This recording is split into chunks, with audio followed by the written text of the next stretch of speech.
Number of job opportunities create होने के साथ कंट्री को फ़ायदा होगा, कंट्री की इकोनॉमी और ज़्यादा इम्प्रूव होगी। ठीक है, अगर किसी भी कंट्री में लोगों का लिविंग स्टैंडर्ड बढ़ रहा है, it means country is growing, यानी कि इकोनॉमिक ग्रो कर रही है और वहाँ पे डेवलपमेंट भी हो रहा है। ठीक है, जितना ज़्यादा आप इंडस्ट्रियलाइजेशन करेंगे उतना ज़्यादा इंफ्रास्ट्रक्चर इंक्रीज होगा, मॉडर्नाइजेशन होगा हर सेक्टर्स में। ठीक है, इफेक्टिव यूटिलाइजेशन ऑफ रिसोर्सेज, ये सब चीज़ें, ये सारे फैक्टर्स कहीं ना कहीं हमारी कंट्री की इकोनॉमी को बढ़ाने में हेल्प करते हैं। So it is very important. तो एक्सिम बैंक ने भी यही काम किया। Exim bank provide the financing, facilitating and promoting foreign trade of India. ठीक है, the board of directors manage Exim bank with representation from government, financial institutions, bank and the business community. ठीक है, तो ये भी मैं लिख देता हूँ, the board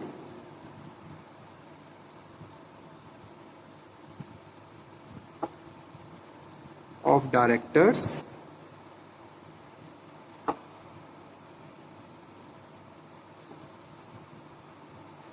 manage the Exim Bank,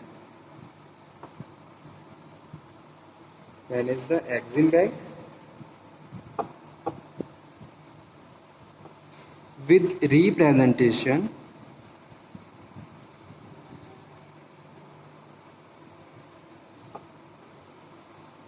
from government,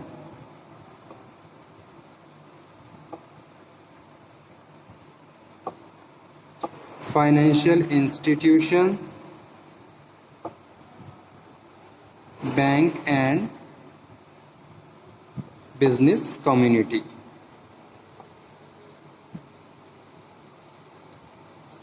ठीक है, now what are the main functions?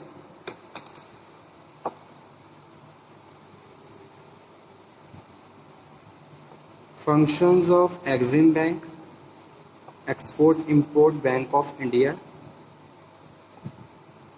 So first one is lending programs to Indian exporter।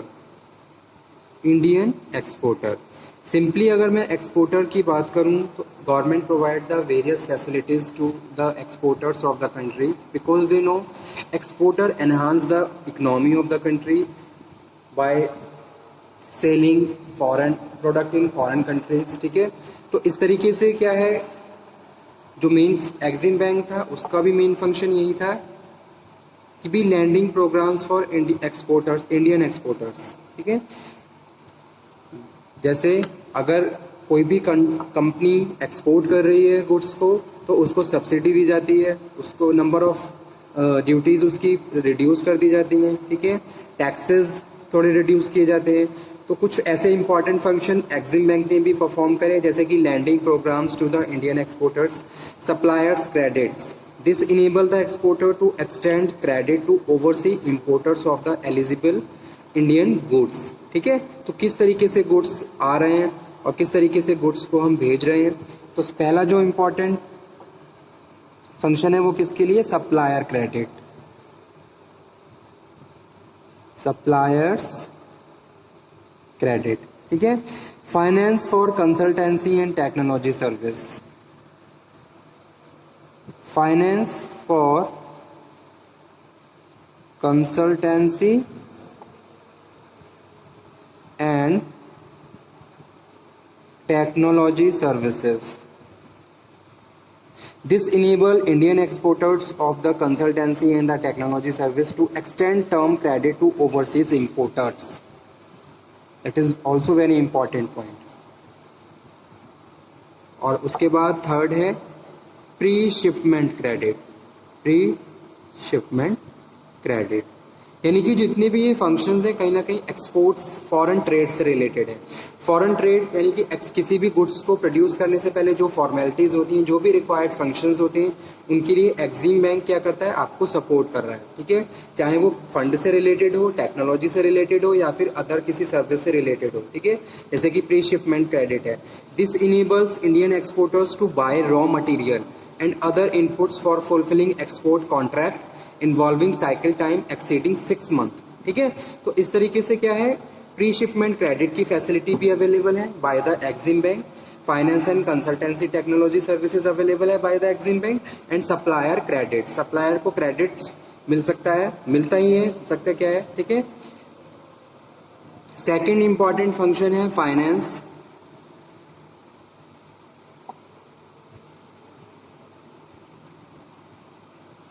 For deemed export, जैसे कि finance for EOU and EPZ units, software training institute है, software training institute, export marketing finance है,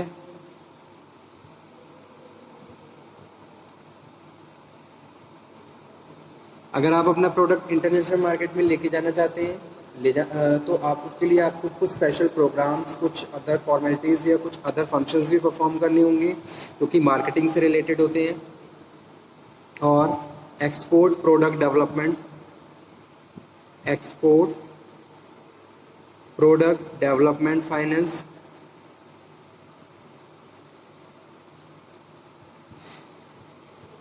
ठीक है। तो ये second function है Exim bank का। उसके बाद थर्ड वन है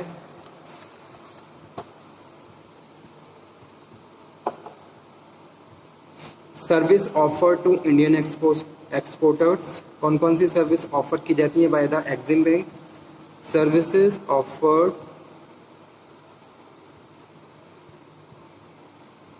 टू इंडियन एक्सपोर्टर्स। तो फर्स्ट वन है अंडर राइटिंग।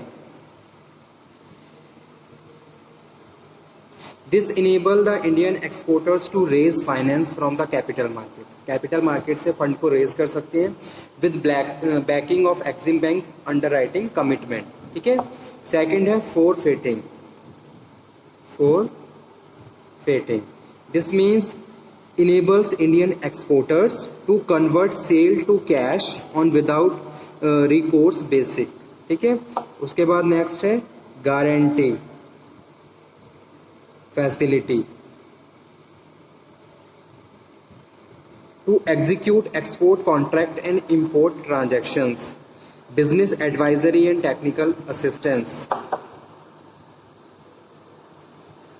बिजनेस एडवाइजरी, ये मेन पॉइंट्स हैं जो मैं यहाँ पे लिख रहा हूँ, एंड टेक्निकल असिस्टेंस, ठीक है।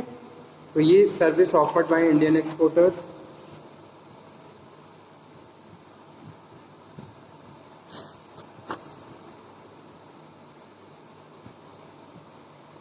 After that next one is for commercial bank.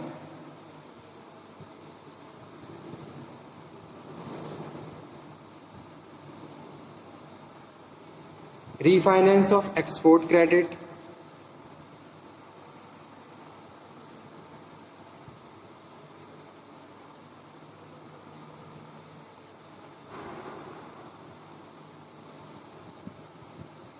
bulk import finance,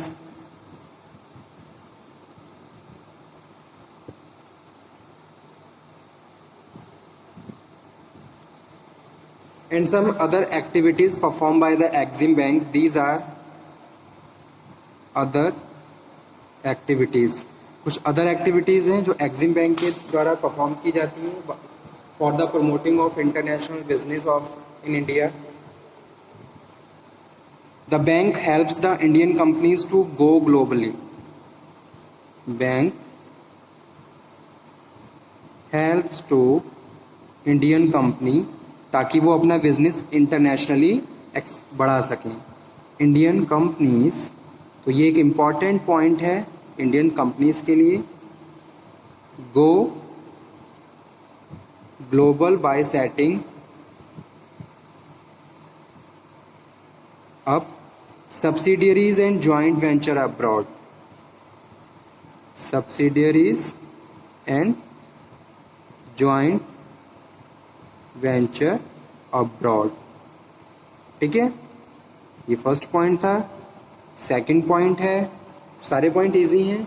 it provide information to potential exporters about project, भाई किस प्रोजेक्ट पे काम करना चाहिए। तो एग्जिम बैंक ये बताता है कि भाई कौन सा प्रोजेक्ट आज के टाइम में आप एक्सपोर्टर्स के लिए फ्रूटफुल रहेगा, किस एरिया में इन्वेस्टमेंट करना चाहिए, ये सब चीज़ें एक तरीके से पॉलिसी फॉर्मुलेशन, स्ट्रेटजी फॉर्मुलेशन, ये बेस्ट स्ट्रेटजी कौन सी हो सकती है। So it provides information about potential project to exporters.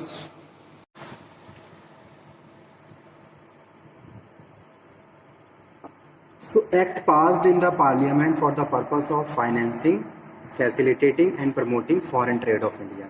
Means to say foreign trade of India को प्रमोट करने के लिए, फैसिलिटेट करने के लिए एग्जिम बैंक को पास किया गया by the act of parliament in 1981, ठीक है, and it was set up by the government of India in 1982। 1982 में इसकी शुरुआत हुई और उसके बाद इंडिया में फॉरेन ट्रेड को प्रमोट किया गया, ठीक है, by Exim bank providing the financial assistance and technical assistant to the India's to increase their foreign trade, ताकि फॉरेन ट्रेड को बढ़ाया जाए और उसका एक पॉजिटिव इफेक्ट कंट्री की इकोनॉमी पे पड़े, ठीक है। और जैसे कि हम लोग जानते हैं, एज वी नो कि भी अगर कंट्री जितना ज़्यादा फॉरेन ट्रेड करेगी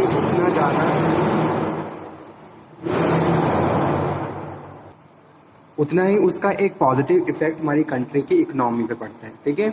आप एक्सपोर्ट करिए, आप अपनी कंट्री में एक्सपोर्ट करके गुड्स को दूसरी कंट्री में बेचिए, इससे आपकी कंट्रीज़ में नंबर ऑफ अपॉर्चुनिटीज़ क्रिएट होंगी, इंडस्ट्रियलाइजेशन होगा, जॉब अपॉर्चुनिटी बढ़ेंगी, लोगों को। Hello everyone, welcome back on my YouTube channel. International trade में आज के लेक्चर में डिस्कस करेंगे export import bank of India की मेन फंक्शंस, यानी कि role of Exim bank of India. Exim bank of India, ठीक है। तो एग्जिम बैंक से रिलेटेड प्रीवियस लेक्चर में भी हमने एक टॉपिक डिस्कस किया था जो था ऑपरेशंस, और उससे पहले भी एग्जिम बैंक के इनिशिएटिवनेस के बारे में डिस्कशन किया था। तो आई होप आपने ये सारे टॉपिक पढ़ लिए होंगे और आपको समझ भी आ गए होंगे, ठीक है। अगर फिर भी किसी भी स्टूडेंट को कोई डाउट हो, कोई क्वेरी हो, तो वो दोबारा से डिस्कस कर सकता है, ठीक है। So now come to the today's topic, that is role of Exim bank, यानी कि एग्जिम बैंक के कौन कौन से मेन फंक्शंस हैं।